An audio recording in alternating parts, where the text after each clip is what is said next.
Oh, hey guys. I'm just here relaxing at Ace Beer Growlers, which is where episode 6 of the American Dream take place. We're going to talk to Jason now.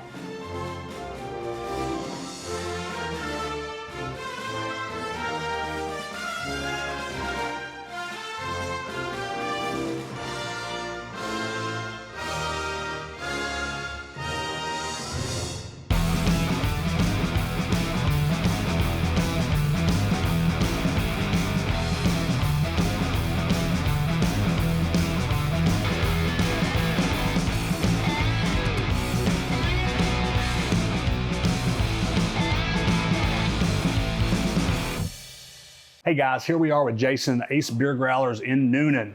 How are you, Jason? Doing well. How are you, Tim? I'm good.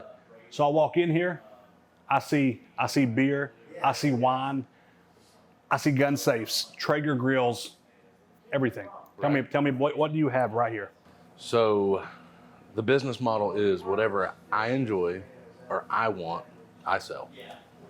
How's that working out for you? Pretty good. Every time I come in here, you got people lined up the door. And we just always add new products. Anything we like, we appreciate, we think there's a good value, we bring in. Because I can't be the only one that wants this stuff. I agree.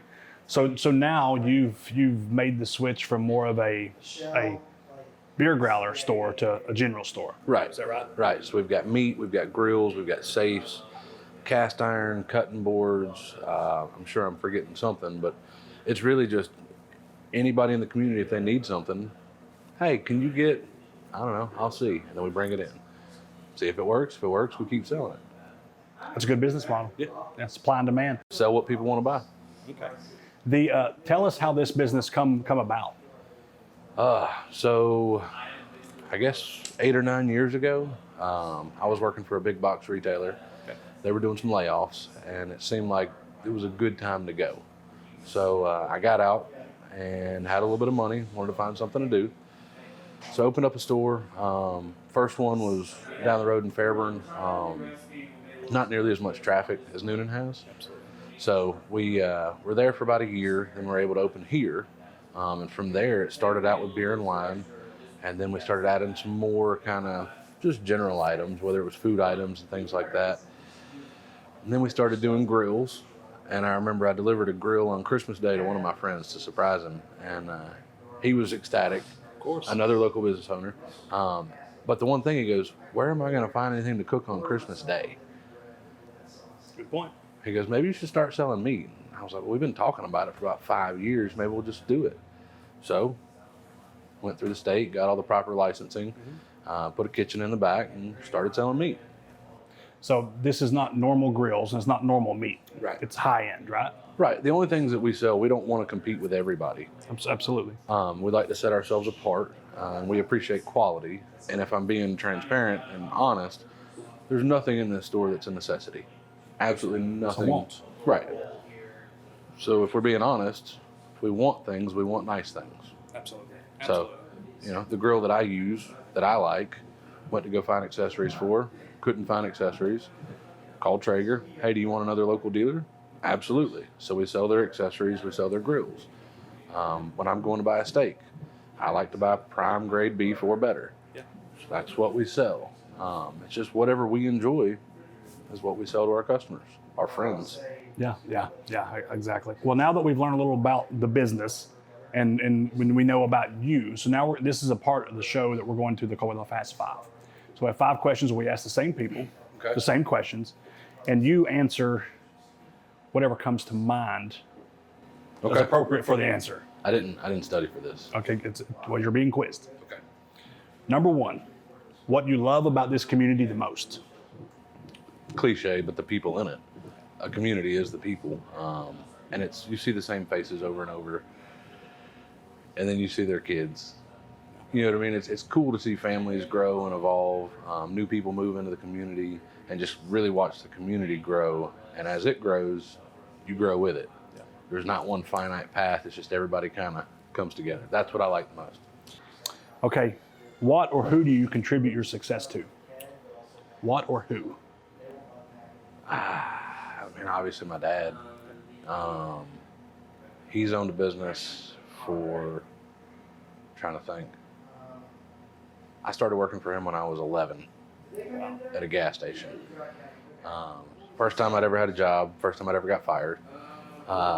Then I worked for him again at another gas station, and I got fired there a couple times. Then he opened a liquor store, and I worked for him for a while, and it's just always one of those, it's cool to get old because the people that you battled with, finally you realize he wasn't an idiot. He knew what he was doing. You know what I mean?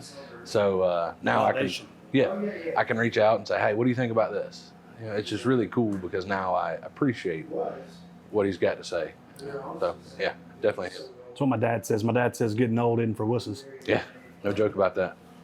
Number 3, what does the American dream look like to you? I don't know. Wait and find out. Still growing. It's show up, go to work every day, and see where you end up. That's my idea. Great answer. And you're constantly growing, constantly improving. What does it mean to you when someone, they pass another shopping center to keep from buying their product and come here and buy? What does that do for Ace Beer Growlers? What does that do for Jason when someone passes those up intentionally and comes here to buy? It's really the heart of small business, and it's how a small business works. It's cool because customers will call and say, hey, do you have this grill? I'm not the only person that sells Traeger, but people will intentionally avoid other retail outlets just to spend money locally. And in turn, as a small business owner, we have an obligation to do the same thing. If you take all your money and you keep sending it off online, it never comes back to the community. So our customers do that for us, and we have to do that for our community and spend money with other business owners. Dude, I heard. I think you told me. I quoted you last week, the week before last, that the money that's spent in a small community is like a fishbowl. Right. It never leaves. Right. So I've quoted you on other American Dreams. So that money comes in, and it stays in here. Like when I do buy something, it's from a small business. It's from you. Right. Because it's going to stay here. If it stays in the community, it helps the community. That's the number one goal, is to keep things in the community. One thing about small business owners is they support other small businesses. Absolutely. Because they know the struggle. Like, it's not easy. It's not easy keeping these doors open. It's not easy for you to pay rent, pay your electric, have employees. Yeah, it's not easy. 3 full-time guys, but it's like I told somebody last week, I got a truck. I got some stuff done to my truck.